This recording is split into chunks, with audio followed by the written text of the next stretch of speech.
After a decade of consistent leadership coming to an end soon, will there be major changes ahead for the multi-billion-dollar global nutrition company?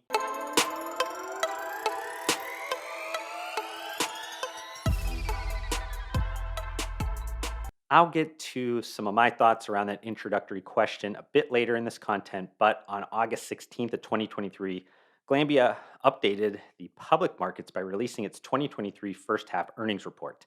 So I'll be utilizing that financial information along with notes that I took while listening to the earnings conference call and then any relevant publicly disclosed information to obviously update you on the recent performance of Glambia and specifically Glambia Performance Nutrition, but I'll also utilize everything to provide insights about the global sports and active nutrition markets. Just some kind of quick financial mumbo jumbo housekeeping for us Americans. These numbers that you'll hear throughout the content will be for the first half, so 6 months, not three, because Glambia is not an American corporation and has different reporting standards for its public markets. Additionally, I didn't have to do my normal kind of currency conversion on Glambia's numbers because they swapped to reporting in US dollars. So, thank you to the CFO, Mark Garvey, and the accounting team for that change.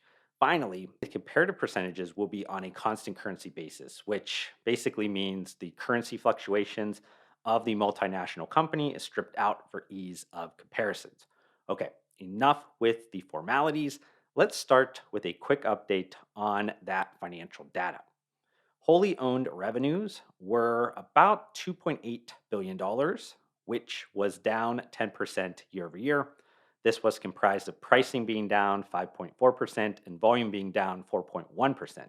Glambia also had an additional negative 0.5% impact from disposal of assets during the trailing 12 months. For those that might not be too familiar, Glambia is made up of two wholly owned divisions.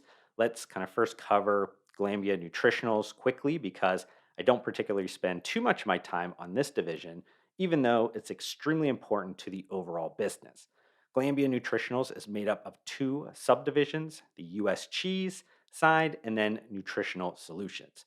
Revenue was around $1.9 billion, which was down 15.2% year over year, coming from 11.7% pricing decline and volume decrease of 2.8%. This division was negatively affected by a disposal of assets in the comparatives of 0.7%. Since most of that divisional revenue comes from the US cheese side, the pricing decline year over year in dairy commodity markets greatly impacted results. That being said, it's the nutritional solutions business that's higher margin and aligned within the value add, better nutrition focus of Glambia right now. While nutritional solutions still saw a Q2 decline, it was greatly improved and should turn positive in the back half of the year. Now, moving on to Glambia Performance Nutrition, which is made up of nutritional brands like Optimum Nutrition and SlimFast, among a handful of others. This division had revenue of approximately $889 million, which increased 3.4% year over year, but that was a sequential slowdown from Q1. The brand portfolio continued to have strong pricing power in the market, with it being up 10.9%, but volume was down 7.5%. Let's look at the GPN revenue by region, starting with the Americas, which currently makes up 66% of the total divisional revenue. In the first half of 2023, the Americas region branded revenue was flat, which means Q2 was down sequentially. Leadership also stated this performance came from positive pricing across all categories and volume growth in the Optimum Nutrition and Isopure brand that was offset by challenges in the diet category. Shifting into the GPN international region, which makes up the remaining 34% of the total divisional revenue in the first half of 2023, the international markets, which includes international direct to consumer, grew revenue by 11.6% year over year. This was sequentially up from Q1 as GPN continued to have strong pricing power across all products and regions. Volume trends in key regional markets for the Optimum Nutrition brand remained resilient. Before I run through a product category update, I want to quickly talk about the sales channel and product format trends at GPN. The largest sales channel at GPN is food, drug, mass, and convenience at 35%, and that's growing at 7% year over year. The next largest is online at 32% of total sales, and it's growing at 3% year over year. The two remaining channels are distributor at 20%, and that is in decline of 7% year over year, and then specialty, which is 13% of total revenue, and that's growing at 14%. In terms of product format, powders are still the main driver of success at GPN. They make up 75% of the total revenue, and they are still growing strong at 13% year over year. The ready to eat and ready to drink categories have been main focuses at GPN, but they still haven't hit on a major winner yet in either format. Now, shifting into the product category breakdown, let's start with the biggest and what GPN has been built around since the very beginning. Performance nutrition is basically Optimum Nutrition. Yes, they still own BSN, but they seem to be satisfied with kind of letting that slowly die off and lower the cannibalization risk to Optimum Nutrition.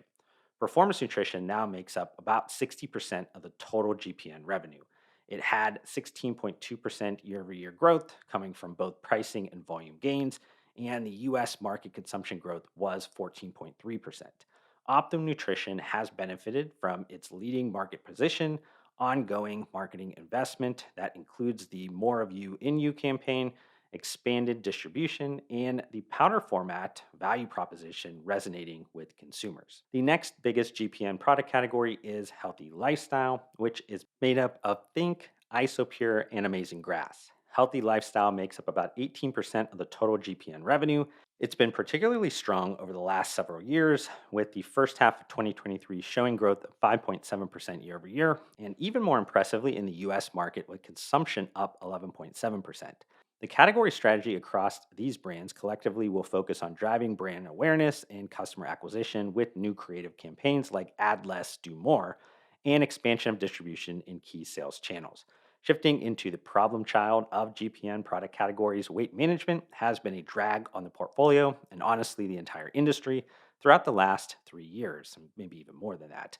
With its recent poor performance, and that's kind of putting it very nicely, SlimFast is now only 11% of the total GPN revenue. Here's the good news though. The brand refresh is in market as planned and supported by new pack design, creative content, and product innovation. Here's the bad news though. It doesn't seem to be resonating with the market, and US retailers are reducing shelf space of the brand. In the first half of 2023, SlimFast saw a horrifically large 31.1% year over year decline in revenue and US consumption decline that was even worse at negative 33%. But for the last part of this content, I want to dive deeper into what I was referring to in that introductory statement. It was announced in this earnings report that Siobhan Talbot would retire as Group Managing Director of Glambia at the end of the calendar year, and then the current head of GPN division, Hugh McGuire, will take over starting January 1st of 2024. Is this a big deal? The short answer is yes. Over the last decade of leadership, Siobhan Talbot has reshaped Glambia into a focused global better nutrition business serving growing consumer nutrition trends and societal needs. She'll be leaving the company with a strong balance sheet that's well positioned for the next phase of growth, which makes a lot of sense, especially since I always lovingly joke that Glambia is run by Irish accountants. But that is changing now because Hugh McGuire has a marketing background, yet that would be selling his background short, as he's been running Glanbia Performance Nutrition for the entire 15 years of the division's existence when they acquired Optimum Nutrition. In that period, Optimum Nutrition has grown revenues by 16% annually to become Glambia's first billion-dollar brand earlier this year. So, with Hugh McGuire taking the helm in 2024, what does the next 3 to 5 years at Glambia look like? Hugh himself stated the normal kind of boilerplate CEO changeover stuff in statements like Glambia has great nutritional ingredients, brands, and businesses serving exciting categories in health and wellness that truly support our consumers and customers to reach their nutritional goals. My focus will be to build upon these strong foundations for the benefit of all stakeholders in the years to come. Wow, I think that Irish accountant culture will continue to focus on prudent growth strategies. Glambia really needs to utilize its strong financial position to make a transformative acquisition. I still think there's blood in the water over at THG, aka the Hut Group or My Protein. That large transaction could be accompanied by a spin-off of its Glambia Performance Nutrition division into a standalone company with a dual listing in the United States and Ireland.